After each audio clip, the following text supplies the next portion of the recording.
दूसरे की अगर छोटी सी जमीन है, छोटा सा घर है, तो उस पर भी कब्जा करना चाहते हैं। हमारी तो 10 मंजिली इमारत होनी चाहिए और दूसरे की झोपड़ी है वो भी खत्म हो जानी चाहिए। हमारे पास तो सैकड़ों हजारों बीघा जमीन होनी चाहिए और दूसरे का 5-10 बीघा का खेत है वो भी हम हड़प लें। हमारे पास तो करोड़ों की कमाई होनी चाहिए और दूसरा जो किसान है उसकी बेचारे की 1 लाख, 2 लाख, 2.5 लाख की जो कमाई है वो भी खत्म हो जानी चाहिए। ये सोच है, दोष इनका नहीं है, ये एक आदत है। जिसके पास कुछ पैसा हो जाता है वो दूसरे की भावनाओं को समझना बंद कर देता है। आपको कोई एक मटीरा देता है और वो कहता है तो आप मना कर देते हो, फिर वो कहता है ये खेत का, मेरे खेत का मतीरा है, आप खाइए, तो आप उसको जरूर खाते हो, सम्मान देते। स्थल पर जो सम्मानित सज्जन स्टेज पर मौजूद हैं उन सब का मैं अभिवादन और अभिनंदन करती हूँ और सामने मौजूद आप सभी लोगों का मैं हाथ जोड़कर विनम्रता से अभिवादन करती हूँ। मुझे विजेंद्र जी ने फोन किया था कि आज एक सभा है और उस सभा में मुझे आना है। वैसे ये जब से मानव, सबसे पहले तो मैं आपको बधाई देती हूँ। बधाई इस बात की देती हूँ कि आपने अन्याय को चुपचाप सहने के बजाय संघर्ष का रास्ता चुना।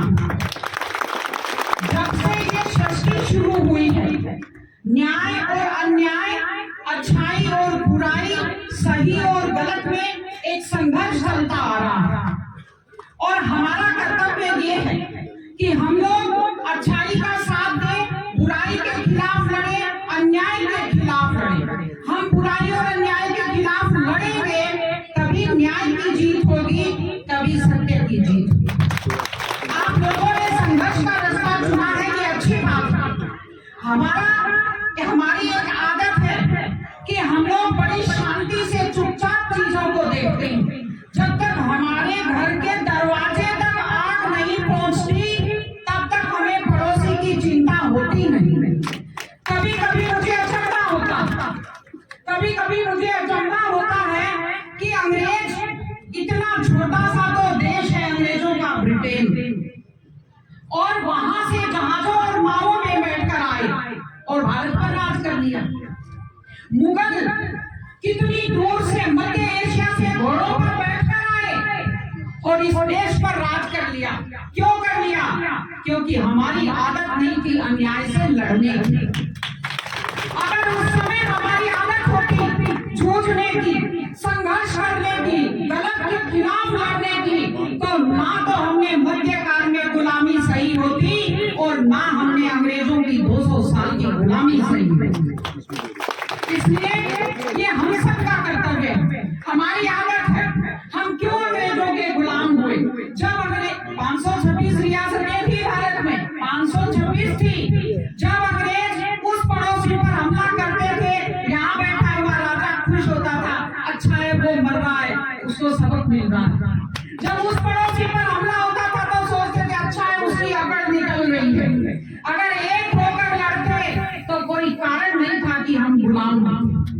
इसलिए मैं आपको बधाई देती हूँ कि आप अपने हक के लिए लड़ने के लिए मजबूती से डटे हुए। बड़ी अचंभे की बात है, इस दुनिया में जो पूंजीपति हैं खुद तो करोड़ों कमाना चाहते हैं और दूसरे की अगर छोटी सी जमीन है, छोटा सा घर है, तो उस पर भी कब्जा करना चाहते हैं।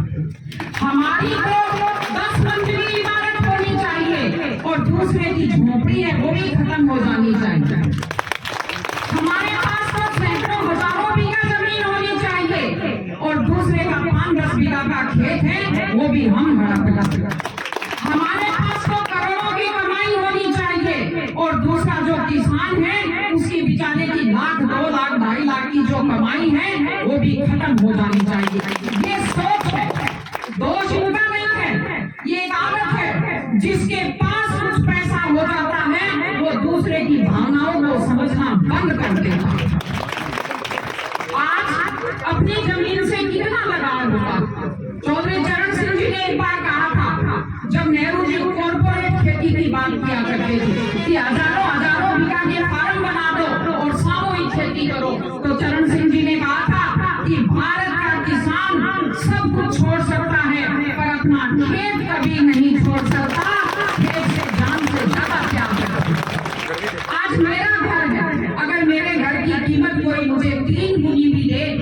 उसको हाँ नहीं करूंगी।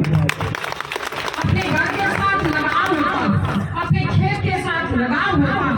आपको कोई एक मटीरा देता है और वो कहता है तो आप मना कर देते हो, फिर वो कहता है ये खेत का, मेरे खेत का मटीरा है, आप खाइए, तो आप उसको जरूर खाते हो, सम्मान दे देते हो। एक लगाव होता है अपने घर से, एक लगाव होता है अपने खेत से। बात पैसे की नहीं है, जो व्यक्ति खेत और घर छोड़ता है उसकी मानसिक पीड़ा को कभी पैसे में तोला नहीं जा सकता। इसलिए ये चीजें प्रशासन को समझनी चाहिए, सरकार को समझनी चाहिए, कंपनी को समझनी चाहिए। एक मुख्य जो मुद्दा है मतलब रोजगार का, जो एक मांग मैंने पढ़ी मुझे सबसे सही लगी कि लोकल लोगों को रोजगार मिलना चाहिए, लोकल लोगों के वाहन यहाँ ट्रांसपोर्ट में लगनी चाहिए।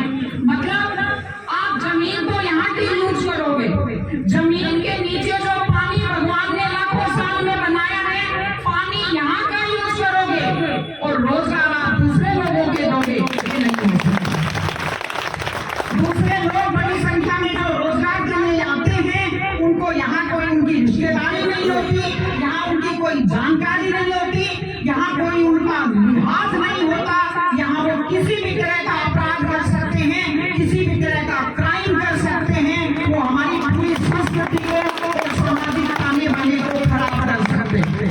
इसलिए रोजगार की जो मांग है वो बिल्कुल सही है। वो जो मानसिक पीड़ा खेत और घर छोड़ने की है, उसके बदले अगर रोजगार की मांग हम करते हैं, ये बिल्कुल न्यायोचित और ये सही मांग है। यहाँ हमारी छाती पर नोक डालने के लिए दूसरे राज्य के लोगों को हम आने नहीं देंगे, ये आपको संकल्प कर लेना चाहिए। इसके अलावा जो मुआवजे की मांग है, इसके अलावा जो अन्य मांगे हैं बिल्कुल उचित मांगे हैं, उसमें कोई भी ऐसी मांग नहीं है जिसको पूरा ना किया जा सके। सरकार को एक कमेटी बना करके, मध्यस्थता करके, कंपनी को दबा करके काम करना चाहिए, लेकिन सरकार को फुर्सत नहीं है। सरकार का जो मुखिया जी हैं, वैसे यहाँ कोई राजनीति की बात मैं नहीं करना चाहती, लेकिन आप सब भी जानते हैं कि सरकार के जो मुखिया हैं वो वेंटिलेटर पर है। अब एक आदमी हॉस्पिटल में आईसीयू में वेंटिलेटर पर लेटा हो और आप उससे उम्मीद करो कि ये हमारा फलाना काम कर दे, ये हमारा ढिमका काम कर दे, वो कहाँ से कर देगा? वो अपनी सांस गिन रहा है, ये सरकार अपनी सांसें गिन रही है, इसके पास फुर्सत नहीं। मंत्रियों को एमएलए से लड़ने से फुर्सत नहीं, एमएलए को मंत्री से लड़ने से फुर्सत नहीं। एक खनन माफिया की बात चली थी तो कांग्रेस के एक एमएलए थे भरत सिंह जी, जो अभी विधानसभा में आ भी नहीं रहे। इस बार हम नहीं कह रहे हैं, कांग्रेस के एमएलए भरत सिंह जी ने कांग्रेस के खनन मंत्री प्रमोद जैन भाया के लिए कहा कि ये क्या खनन माफिया को कंट्रोल करेंगे, राजस्थान के सबसे बड़े खनन माफिया तो ये खुद हैं। तो ऐसी सरकार से हम क्या उम्मीद करें? लेकिन फिर भी संघर्ष करेंगे। सीकर और झुंझुनू कोई अलग नहीं है, नक्शा बनता है, उस पर पेन से लकीरें खींची जाती हैं कि ये सीकर हो गया, ये झुंझुनू हो गया, ये चूरू हो गया। कागज पर खींची हुई लकीरों से हम लोग अलग अलग नहीं हो गए, हम लोग एक हैं। और आप जब भी आवाज देंगे, हम लोग आपके साथ अपनी आवाज मिलाने के लिए यहाँ आएंगे और आप संघर्ष करेंगे तो आपको हमेशा याद रहेगा। याद रखिए, जो आपका अन्याय के खिलाफ समय पर नहीं बोलता वो पाप करता है। भीष्म पिता में कौरव सभा में बैठे थे और द्रौपदी के अपमान पर नहीं बोले तो उनको अंत में तीरों की शैया मिली। और गिरिराज जो थे जटायु, उन्होंने जब सीता माता का अपहरण देखा तो उन्होंने रावण के खिलाफ संघर्ष किया, तो मृत्यु के समय प्रभु श्री राम की गोद हो। जो व्यक्ति अन्याय के खिलाफ नहीं बोलता वो पाप का भागी होता है, उसकी आने वाली पीढ़ियां कोसती हैं। जैसे आज हम कहते हैं कि शायद हमारे बुजुर्गों ने कुछ गलती की कि हम मुगलों के गुलाम हुए, शायद हमारे बुजुर्गों ने कुछ गलती की कि हम अंग्रेजों के गुलाम हुए। आप याद रखना, ऐसा ना हो कि आपकी आने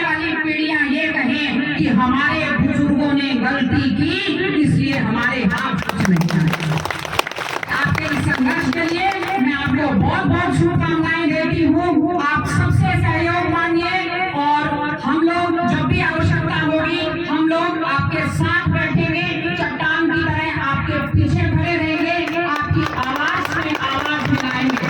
भारत माता की जय, जवान जय किसान। धन्यवाद, नमस्कार।